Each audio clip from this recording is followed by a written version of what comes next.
in this session, we will see how to add the navigation buttons in order to go from one page to another. For that, I will click on Insert, click on Buttons, and we can click on Navigator and Page Navigator. So it now shows page 1, page 2.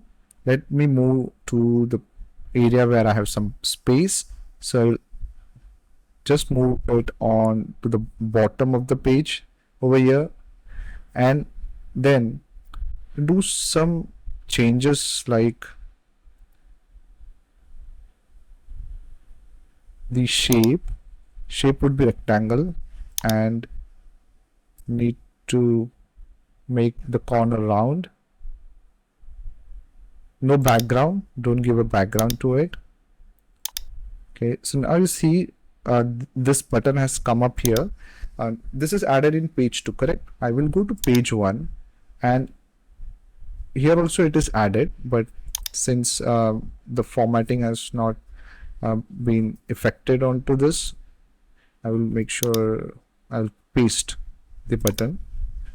Okay, so now we have these buttons here, page 1 and page 2. How it going to work on your Power BI application is you need to click on Control and then click on page 2 if you are on page 1.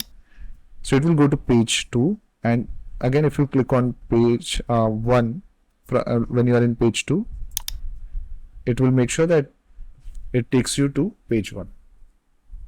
So this is how the navigation buttons will work, and it's going to be super helpful when you are creating a report which will have multiple pages.